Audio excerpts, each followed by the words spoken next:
What's up, everybody? Welcome to Moment of Clarity. Hope you're doing well out there. Please take a second to hit subscribe and like and share. Let people know. Let people know this is what you're doing with your Monday, because we should all be hanging out together.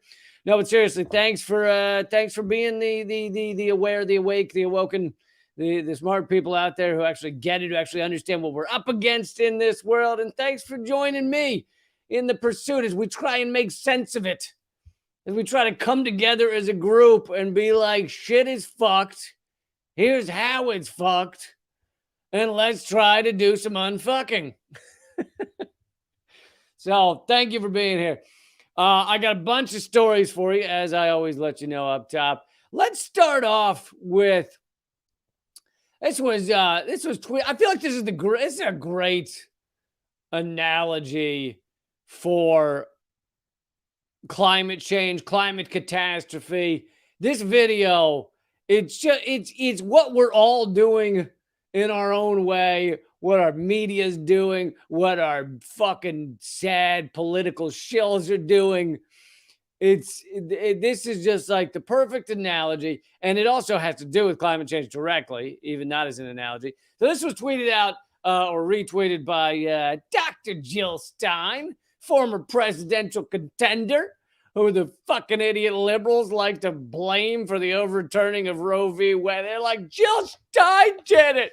Yeah, right. Maybe if you had a candidate that wasn't a fucking pathetic sack of shit, then you might have actually beat Donald Trump or any of the others.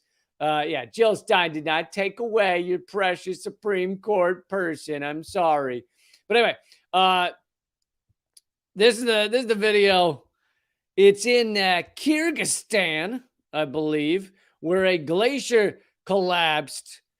And to me, this is just the fucking perfect analogy for all of us during this time of climate catastrophe. So there's a guy filming this. Holy shit. That is a massive glacier collapse. And then he's like, oh, look at it. It's wow, that's big. Oh, that's interesting. Oh, honey, I think it's coming. I think it's coming our honey. Oh, okay. I think it's, you know what? I'm going to keep filming because my Instagram is going to blow up. It's going to blow up after this. I can't even imagine the number. Oh, dear God. Oh, dear. Oh, shit.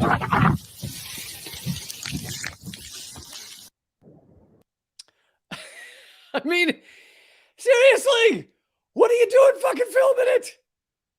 Good God. Move your ass. Do something. Instead, he's sitting there just like, I'm going to have my TikTok is going to be fucking rocking after this video. I mean, honestly, but that's the analogy for all of us. We're standing here talking about climate change, talking about climate catastrophe. Most of us that have half a brain sitting there going, I think it's, look at it. It's crazy. Oh, the hills of LA are on fire. Isn't that fascinating, guy? Look at that. Hey, look at it. Look at that. Fucking that. That's interesting. The birds are falling out of the sky in Australia. That's fascinating. Yeah. I think, is it coming closer? I think it's coming closer. Let's just keep filming it. We'll just keep filming. Just get your camera out. We're just going to fucking post this on our social medias because this is going to look good. And then this is the end result. Oh, shit. Oh, shit. Oh, shit. Oh, shit. Oh, shit. Oh, shit. That's going to be the final words of humankind to be written on our gravestone. Here lies the human race. And it's just going to say, quote, wow, isn't that it? Oh, shit, oh, shit, oh, shit, oh, shit. That's what it's going to be. That's going to be our tombstone. Honestly, we sit here and we watch this shit go down, and where most of us are not. I want to see if I can find I should have looked this up earlier. Yeah, this image. This image is fucking amazing.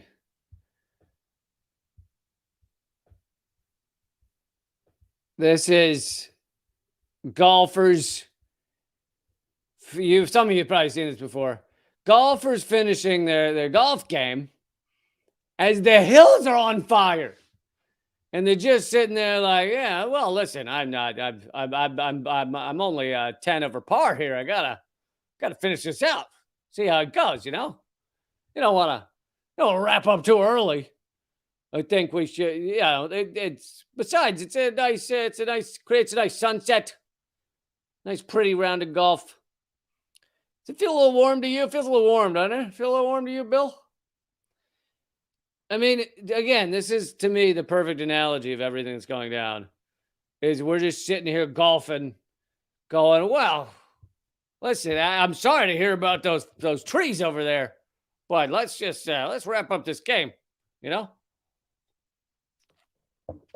Let's finish this up before we. Meanwhile, there's like fucking animals stampeding towards you. They always say animals know before humans know what the fuck's gonna go down, like an earthquake or whatever. They can sense it, or a tsunami or some shit. You just have like bears and fucking deer and raccoons just speeding by you on your golf course, and you're like, I don't know where they're headed, but we gotta finish this golf game because we gotta finish this up. But to me, that is the best analogy of what we're doing here. And speaking of climate change, of course, it's being caused by several things: animal agriculture, the cattle industry, factory farming, fossil fuels is one of the biggest, right? And right now, you have a fight over gas price. Gas prices going through the roof, destroying people's lives. Because we haven't actually made much of an effort. Yeah, they talk about it a lot, about how they're going to switch away from gas and shit like that. But they're not. They haven't done a goddamn thing. And so here we are. We could today. Our governments, national governments around the world, be putting immense efforts and immense amounts of money into switching away from gasoline. Instead, pretty much everything still runs on gasoline, coal, all the dirtiest fuels in the world. Fracking releases methane. And so you have the sanctions that Biden and NATO have put on Russia that is boomeranging and spraying back into the face of everybody in the West, fucking EU, the United States. We really are. It's just like pissing like a racehorse into the wind, and it's just blowing into our face. And we're going, this isn't quite what we thought this proxy war would be like. We helped create this war. We helped make sure it would happen. We're now trying to make sure it continues. And yet the sanctions are backfiring. And the ruble is worth more than like ever or years. And the gas prices are shooting through the roof and destroying people's lives. And here's the New York Times covering these gas spikes and about what it's doing to people. And, I always look for the propaganda in the New York Times because everything they do is propaganda. They are just U.S. State Department shills. It's phenomenally pathetic. I mean, if anybody hasn't realized that yet, then just sit down and analyze it for a few minutes.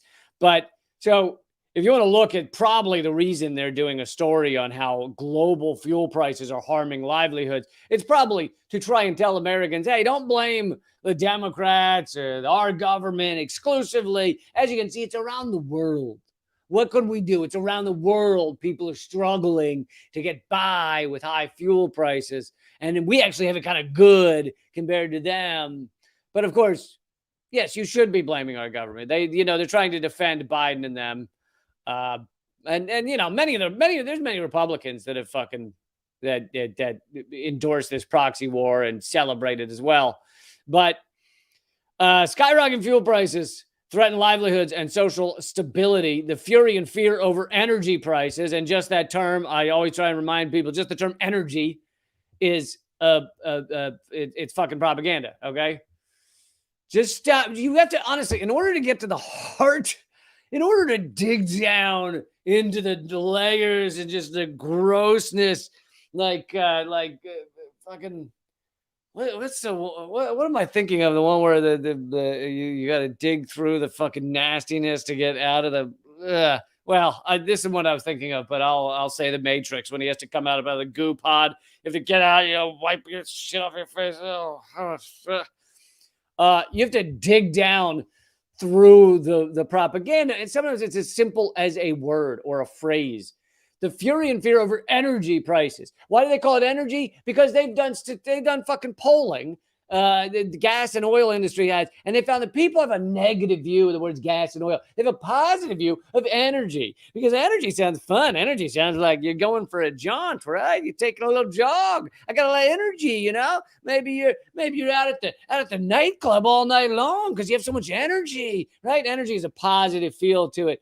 But it's not energy. It's fucking oil and gas. And really, you should call it planetary death fluid, because that's what it's doing, right? Fossil fuels killing our planet, killing our ability to live on it. And, when I say killing our planet, of course, as George Carlin said, I mean killing us, killing the ability of us to live on the planet. The planet will shake us off and go on and be like, oh, thank God I got rid of those goddamn termites that were infesting me. But when I say killing the planet, I mean as a livable version for us, a livable place for us. Spaceship Earth, right, is turning into a really shitty spaceship. But so the fury and fear over energy prices that exploded in Ecuador, so the fury and fear over planetary death fluid prices that exploded in Ecuador are playing out the world over. In the United States, average gasoline prices, which have jumped to $5 per gallon, are burdening consumers and forcing an excruciating political calculus on President Biden ahead of the midterm congressional elections this fall. Oh, poor Mr. Biden is trying to do his best, and he's just had this forced upon him. You created a proxy war, you and your goons. I know it's not Joe Biden. Joe Biden is facing a wall right now, thinking he's on, the Starship Enterprise. He doesn't fucking know where he is. But the people around him, whoever's making these decisions, and it started before him, right? It continued under Trump. Our deep state continued this shit. Of creating a proxy war in Ukraine. And that doesn't mean I support the Russian invasion. I've been against the invasion since day one because I'm anti-war. But so this is the New York Times saying poor Biden has this tough decision that he fucking created himself with his goons, with the plant out, the bought out shills that run our goddamn government. And now it's all backfiring on them. It also has to do with the fact that we're a waning empire and late stage capitalism. In Nigeria, what was the other thing I was going to say? Excruciating political calculus. Oh, also, Americans have it very tough right now, right? The $5 a gallon. Americans have it very tough right now, struggling at the pump. Well, we subsidize oil and gas to the tune of trillions of dollars. The U.S. government, helps fund these companies to make sure they can keep operating, to make sure they can keep killing the world, because they own our government. So they are our government, right? We live in inverted totalitarianism, as a famous political philosopher said, and that's ruled by the anonymous corporate state. So really, the oil and gas companies run the government of the United States. So they subsidize themselves. They write little bills and they go, hey, how about you give us $1 trillion? Oh, okay, cool. So they subsidize themselves. Guess what? We could switch. Someone's asking which political philosopher. It was Sheldon Wolin, but Chris Hedges does quote it a lot. And he always gives it credit to Sheldon Wolin. But so you could take the subsidies away from oil and gas, which would facilitate the switch to green energy, and you could take those subsidies and give them to the fucking people.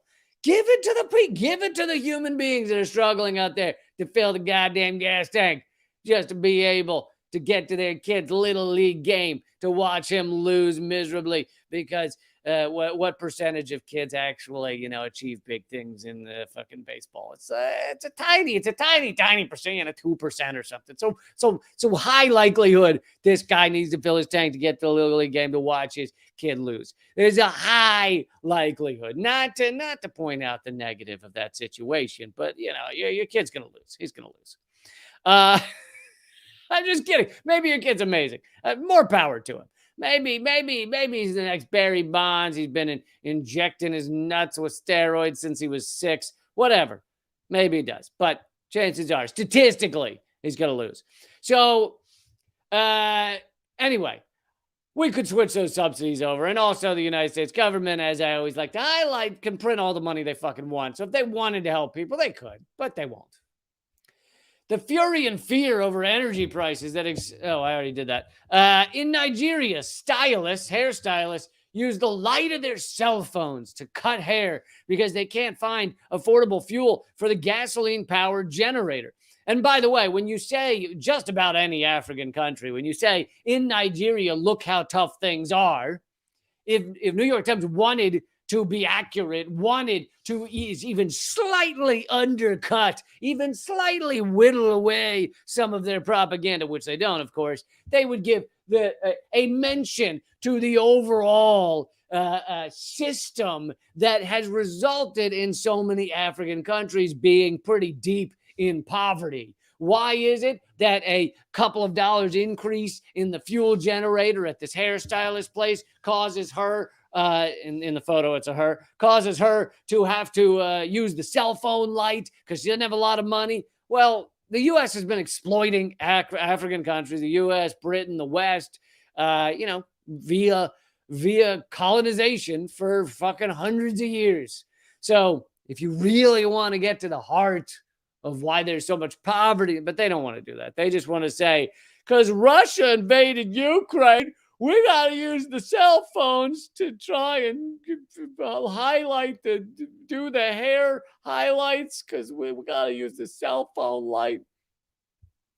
In Britain, it costs $125 to fill a tank of gas. And by the way, I didn't know that until I read this. That's fucking insane. $125 to fill the tank of an average family-sized car. Although, keep in mind, in Britain, at least they have a little bit more public transit than the U.S. does. The U.S. is fucking... honestly, if you want to get anywhere, you got to clear your schedule. Yeah, I'm going to get on the bus to come downtown, so I'll see you Tuesday.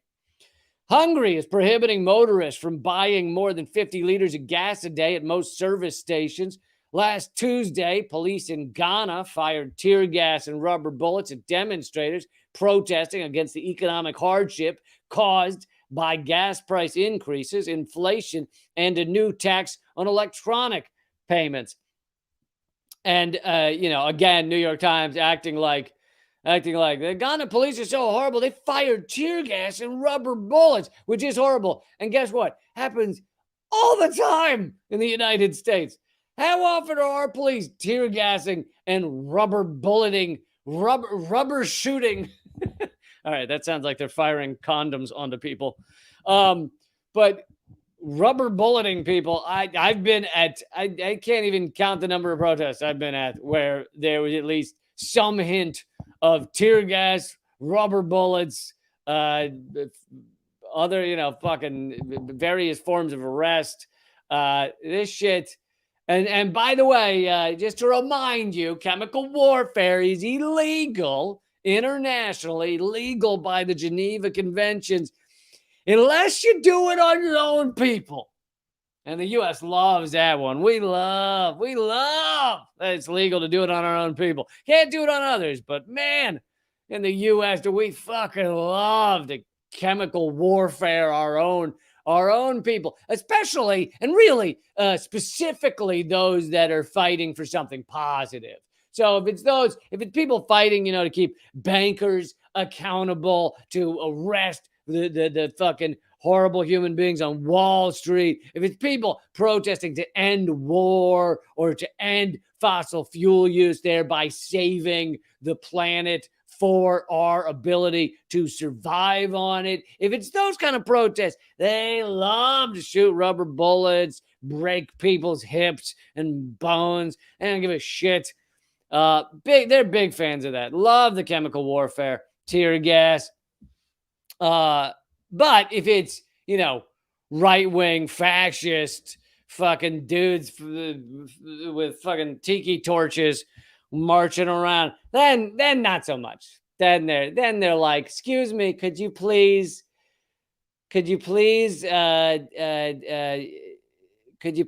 possibly maybe not do your racist protests, because that we don't like, could you just maybe back it up a bit? If you keep your racist abuse of people on in your fascist bootlicking, if you could just keep that on the sidewalk, then that would be like really, really cool, wonderful. The spike in energy prices, the spike in planetary death fluid prices, was a major reason the World Bank revised its economic forecast last month, estimating that global growth will slow even more than expected to 2.9% this year, roughly half of what it was in 2021. And of course, again, the New York Times does not mention that the whole system, the whole we're going to grow forever capitalist system is a death spiral. You do not have to agree with fucking anything else I'm saying to understand this point. The idea of capitalism is endless growth, right? As they're saying right there with the World Bank. Endless growth. How many resources does the earth have?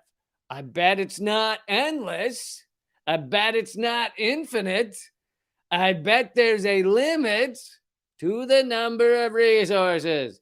So if we grow forever, if the arrow goes up forevers, and the resources do not keep going up forevers, what happens? I bet you see some bad things. I bet you see stuff like climate change. I bet you see stuff like deforestation to the level that the planet can't sustain. I bet you see species going extinct as they do every single day. I bet you see smog and pollution.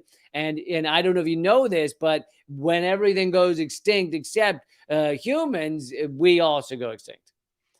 So, again, you don't agree with anything else I'm saying.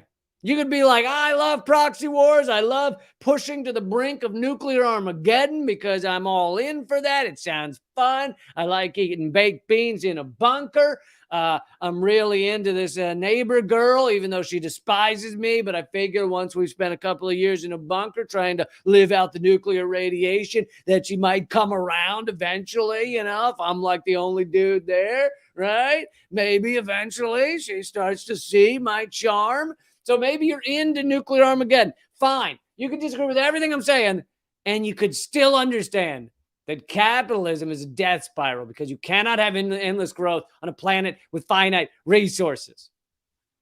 And also, you should care that the animals are going extinct. Just even if it's not from a I like eating animals angle, you should care that they're going extinct. Even the ones that you never see.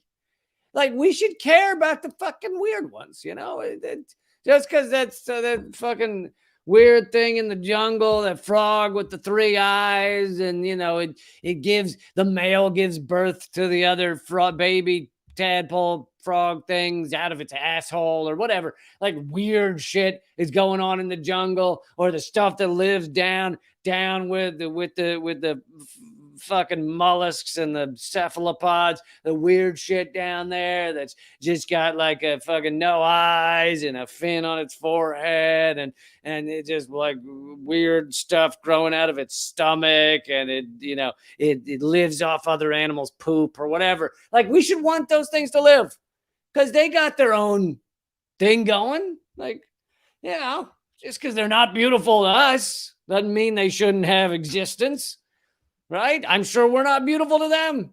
Can you imagine You know the fish that's got the thing that like dangles out in front of its face like a weird fucking ding dong thing hanging out here because that draws other fish that it wants to eat in there, and then it eats them, and you know, and you look at it and you're like, that's tough for even a mother to love that thing, but I'm sure it looks at us and it goes, oh wow, you guys are fucking hideous. What, you got hair growing on your faces? Jesus. And I don't even mean just beards. You got it up here, right? You got hairs coming out of your eyeballs? That's fucking hideous. How do you walk around with that shit? That's what that fish has got to be thinking. Okay? So I'm saying just because an animal is ugly in our regards, in our view, doesn't mean that it is. And it has a right to exist. So as these species, as these weird species go extinct every goddamn day, we should want them to live. We should want them around. Not just the ones you like to eat, okay? Also, everybody should stop eating meat, by the way. If you get a chance. At least decrease it. Just fucking at least decrease it. But, so one last point from the New York Times here on this. The growth, right? The World Bank says growth is decreasing to 2.9%. So not only should we not have a system that grows endlessly, not only should we not have that, but think about what grows endlessly.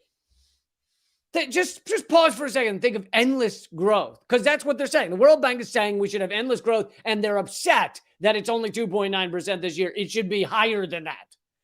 So what grows endlessly?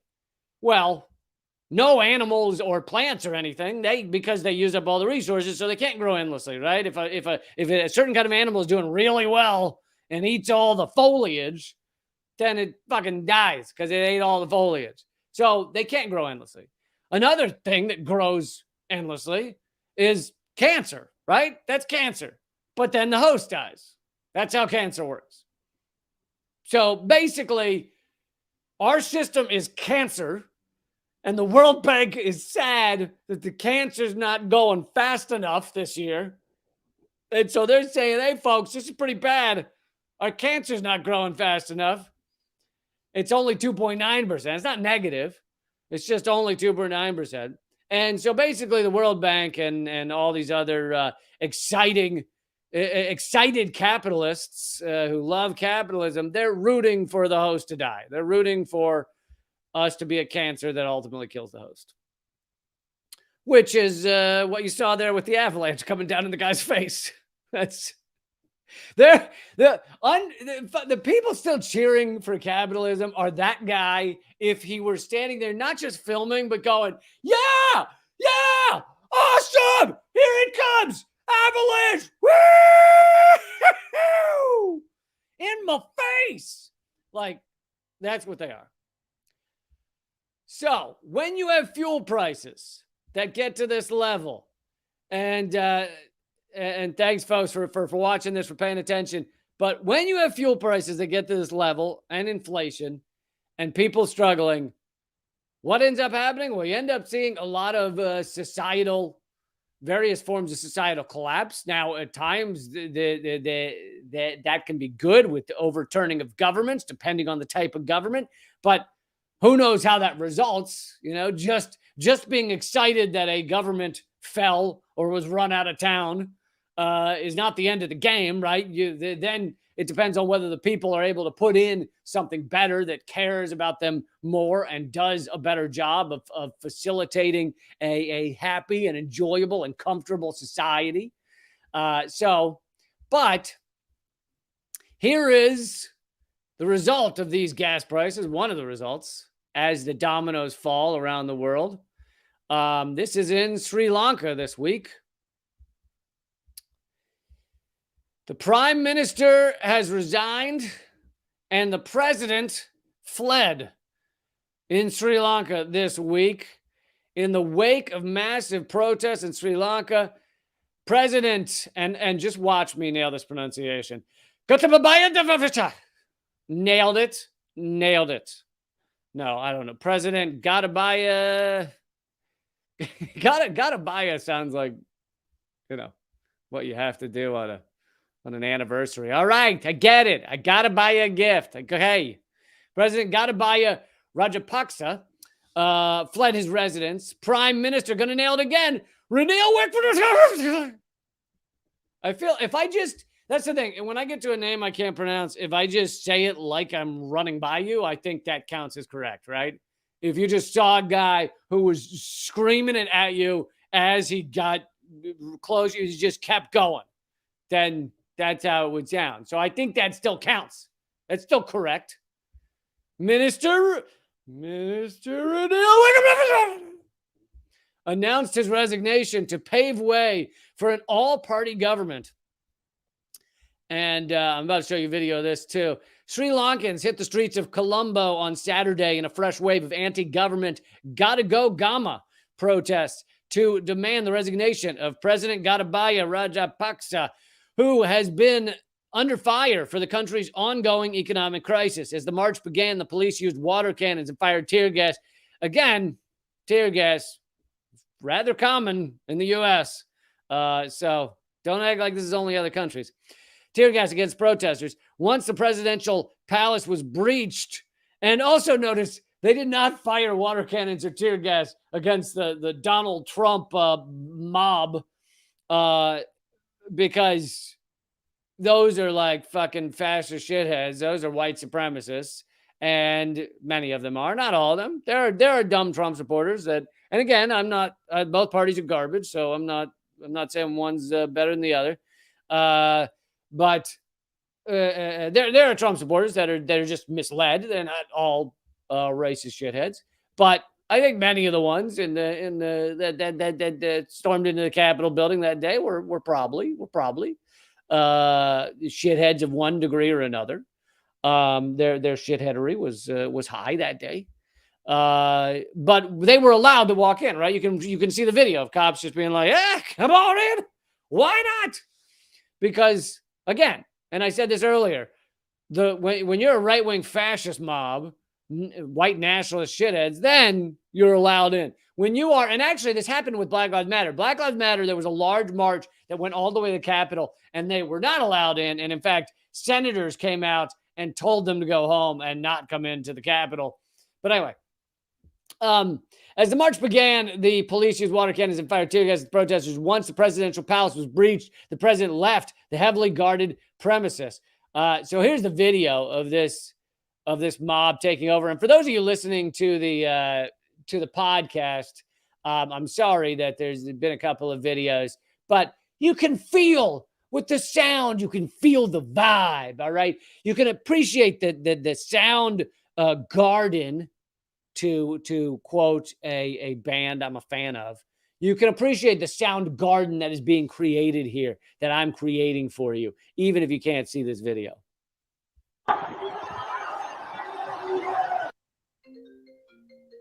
Whoa, sorry about that.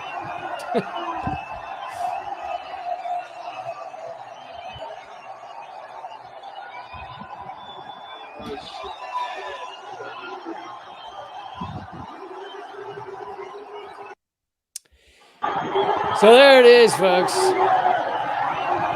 They took over the palace, and unlike here in the United States, and I'm not just talking about the Trump thing. I'm talking about like various times that there's been large protests in D.C. in various places.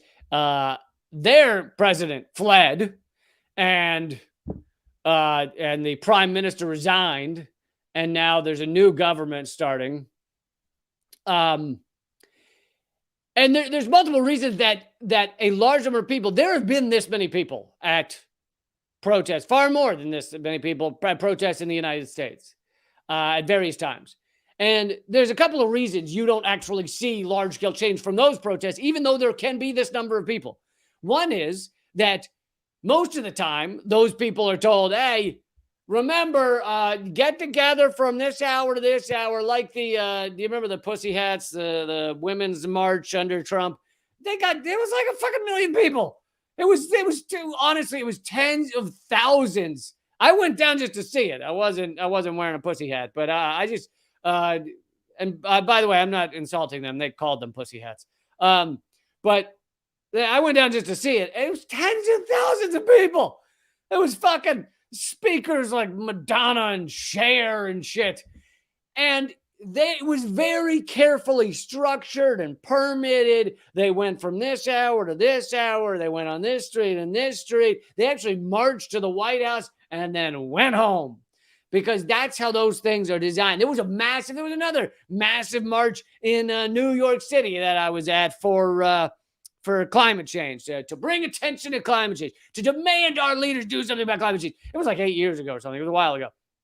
They had all the celebrities too. They got Leonardo DiCaprio up there with the fucking sign, probably Al Gore, all the 350.org. And it was the exact same shit. You march from here to here, you have your sign. And then literally when you got to the end of the area where they were marching, which was miles, because this was hundreds of thousands. I think they said it was the largest climate march that's ever happened. This is over 100,000 people. When you got to the end of it, literally there's people with bullhorns that are part of the march, not cops. These are people leading the march saying, okay, please disperse. Go home. We've come to do what we came here to do. We didn't. It was to march down a street and yell a thing. Okay? And it is over. Go home now. That was the leaders of the march saying that, because they're not looking for actual interrupting business as usual. They're looking for a parade. And as I've said before, it's fine to have those events. I've spoken at many events where the goal was not to fucking take over the Capitol building or whatever. It's fine to have those. Just know what they are. They're a parade. They're they're the clown. Sometimes I'm the clown. They're the clown. They're walking around. You got a little sign. Maybe somebody's got some face paint. It does nothing unless it interrupts business as usual. So these people are fucking interrupting business as usual. But then there's another reason that in Sri Lanka this had an impact, and in the U.S. it essentially rarely or never does, and that has to do with the fact that we have a much stronger fascist military police. We have the largest military in the world that would be called in if it was needed. And so the levels of cementing of the system using fascist foot soldiers is much larger in the United States. The United States is fucking has global hegemony. You think they're going to let a bunch of protesters do a goddamn thing unless, without using the fascist foot soldiers that they have available to them at their beck and call? No, they're not. So that's another reason that you don't see something like this in the United States. You may see this number of protesters, but you don't see the president fleeing and the prime minister resigning. Big difference. So that is one of the things. That's one of the many dominoes that are falling around the world. Please pause for mystery juice. For those of you who are listening at home, I just took a sip from a mug. Oh, by the way, about to get the next story, but for those of you watching on YouTube or Facebook or any of the other platforms, this will continue at rumble.com/Lee Camp. Rumble.com/Lee Camp. It's free to go there. It's free to watch. I hope you'll join me over there. And I hope you'll join me over there. Why am I doing that? Because YouTube I've been shadow banned on Facebook. And I know some of you are like, oh, no, I saw you on Facebook. Well, you're one of the few. I have 330,000 followers on my Facebook, and they show it to about 15 people. So I've been shadow banned on Facebook. On YouTube, they deleted my channel with 250,000 subscribers. They've banned over 1,000 videos. So I have to move somewhere that has a policy. Their whole fucking brand is about not deleting videos. So rumble.com/Lee Camp. Please join me over there if you want to keep the discussion going and keep watching this. And I do these live every Monday, Wednesday, Friday, and Saturday at noon Eastern. The Friday one is for members only at leecamp.net. I hope you'll become a member at leecamp.net because that's the only way that I can keep doing this. Everything else has been suppressed or deleted. So leecamp.net will forward you to my locals page. There is a way to sign up. I think you could say skip for now or something. There's a way to sign up without becoming a member, without becoming a paying member. So I hope even if you don't have the $1.25 a week, I hope you'll at least do that. Go over there and become a member at leecamp.net. Anyway, in a few minutes, the other feeds will cut off and this will continue at rumble.com/LeeCamp. But okay, so that is one of the many dominoes that are falling around the world because of the proxy war, because of inflation, because of the gas prices that are going up, because the U.S. and NATO have put sanctions on Russia. And, but it hasn't hurt Russia at all, apparently, and yet it's fucking crushing. I mean, $125 to put fucking gas in the tank in a car, to fill a tank in a car in Britain. $125 US. It's insanity. What I mean, who can afford that? It's nuts. So this is all, and by the way, that's the real reason Boris Johnson is being forced out. Is because they want to put someone else in there, probably to undo Brexit, but I'm not certain of that. But anyway, so you saw one of the dominoes falling there in Sri Lanka. And by the way, we need to behave like those people. You notice how there were blockades and stuff put up and the people just flow around them. You got to be like, didn't Bruce Lee say, you got to be like water? You put an obstacle in your way and you just flow around it. Or you got to be like, it's either water or zombies. You watch those zombie movies and it's just hordes of zombies and someone puts a block in front and they just go around. It's like fucking water, zombies, bees. Like if bees are coming at you and you were to just like hold up something in front of them, they're just going around. It's just fly. You got to flood around. Flood. You got to be the bees and the waters and the zombies. Okay? Everybody needs to be water bumblebee zombies. Okay? I think that speaks for itself. So that's one of the dominoes falling. And simultaneously, as we should be switching away from fossil fuels, away from this thing that is killing the planet, that is causing all of the planetary death throes, as we should be switching, the ruling elite in the United States, in Britain, in EU countries are finding new and better ways and harsher ways to stop those of us who are calling attention to this, to stop those of us who are protesters, who are getting in the way of endless fossil fuel use and dirty energy, dirty planetary death fluid. And so in that regard, here are leaked emails. The Gray Zone has been reporting about these leaked emails in the UK. The title of this is Enemies Within UK Intel Cabal Plots with Patel. Now, Priti Patel, you might have heard me mention her before. Yes, her name is Priti. She is the one who's just signed the extradition. She's a Home Secretary, just signed the extradition of Julian Assange. So when you hear Priti Patel's name, just know astronomic piece of turd, okay? Just horrible human garbage. Like literally just signed for a journalist who's already been tortured for like 10 years to be extradited to the United States to be tortured for the rest of his life. That's what she just signed off on. And she may very well be the next prime minister in the UK.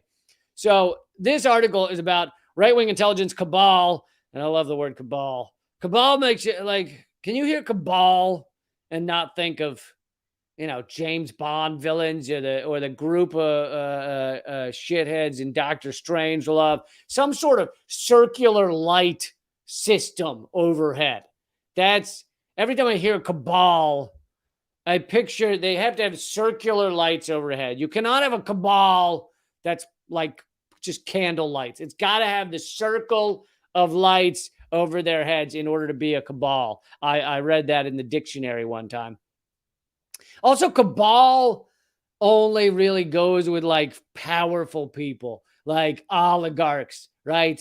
They have cabals. You never hear of like cabal of taxi cab drivers got together and were taking lewd photos of passengers, or a cabal of lawn maintenance guys were secretly skimping on the manure that the fucking mulch. They were skimping on the mulch. It was a lawn maintenance cabal. No, I think it's got to be an oligarch situation for the cabals to get involved. So, right-wing intelligence cabal seeks UK Home Secretary Priti Patel's help to neutralize environmentalist enemies. So these are leaked emails of rather powerful people in the UK trying to stop environmentalists by going to trying to neutralize environmentalists by going to Home Secretary Priti Patel. And by the way, the UK is already doing, this is on top of what the UK is already doing, which they've been passing laws that basically criminalize protest in a variety of ways. So this is on top of that. Apparently that's not enough. Leaked emails expose Tory intelligence cabal scheming for Priti Patel's authorization of MI6 style. MI6 is their spy agency, like our CIA, right? Authorization of MI6 style counterintelligence operation against UK environmentalists. The cabal has turned on Boris Johnson and believes Patel is set to replace him. The Gray Zone exclusively revealed that a shadowy right-wing intelligence. Also, every cabal is shadowy. You really don't have to say shadowy when you say cabal. If you're calling someone a cabal or something a cabal, it's shadowy. It's poorly lit. Okay, it's a circle of lights, but they're like dim lights. So you don't have to say shadowy cabal. There's never been like a full frontal cabal. It's never been like just out on the, hey, it's us. We're here with the cabal. Hey, it's your favorite cabal here on national television. It's always shadowy. Always shadowy. Usually some type of guy liner involved. Shadowy right-wing intelligence cabal was conducting a hostile research and influence operation targeting perceived Chinese agents of influence on British soil. So that's something they already revealed, but this is new. Environmentalists and green lobbyists are now squarely in the cabal's crosshairs as leaked emails obtained by the Gray Zone reveal.